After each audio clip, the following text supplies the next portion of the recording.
खुट्टा बस्ने बित्तिकै झमझमाउने रोगहरू यस यो गर्नाले टाढा दूर हुन्छ। यो खुट्टाहरू झमझमाउने र यो बाउडिन र जसको खुट्टा धेरै बाउडिन्छ उहाँहरूले खुट्टालाई घुमाउन सक्छ कतिर पनि। उहाँहरूले दिउँसोको टाइममा 2टा केरा खाने गर्नुहोस्। बिहान खायो भने जाने बित्तिकै तपाईँले बिहान खानुभयो भने त्यसले अलिकति वेट बनाउँछ। वेट कम भएकाले खानुहोस्, वेट बढी भएकाले बिहान नखानुहोस्। तर दिउँसोको टाइममा तपाईँहरूले 2 केरा खाएर केही पनि हुँदैन। डायबिटिज रोगीले ल चक्के आसन डायबिटिज रोगीले पनि दिनमा एउटा केरा खान केही हुँदैन। एक साइडमा घुमाउनुहोस्, फेरि अर्को साइड। 1 2 3 4 5 6 7 8।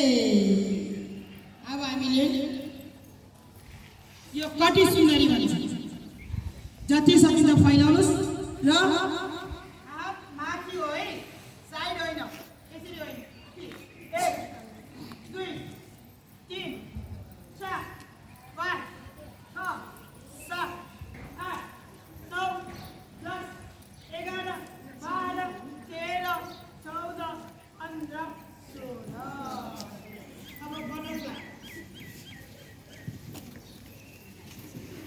बटरफ्लाई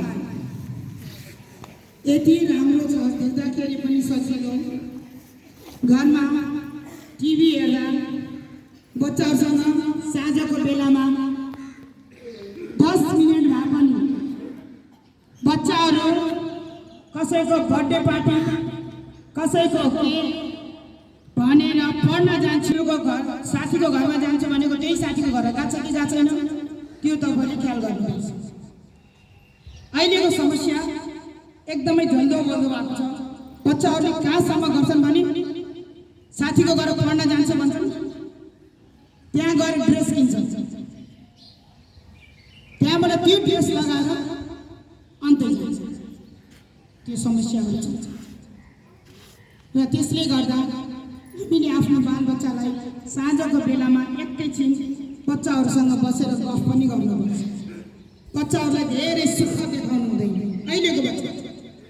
अहिलेको बच्चाले के गरेछन् भने पढेर के गर्ने भन्ने नै थाराजीले गर्दै हुनुहुन्छ। यो सबै हामीले बेला बेलामा स्टेप गर्छौँ नि, त्यही हो। तर यो यसरी गर्दाखेरि अझै राम्रो हुन्छ र त्यतिखेर हामीले यिनी सूक्ष्म व्यायामहरू गरे जस्तो गर्ने, उनीहरूसँग गर्दा टिभी यस्तो गर्ने, यिनी चिजहरू गर्ने, त्यो चाहिँ सिक्दैछ। गर्दाखेरि पनि तपाईँको शरीरलाई एकदमै फाइदा हुन्छ। ल यो हाम्रो उहाँले अहिले माथि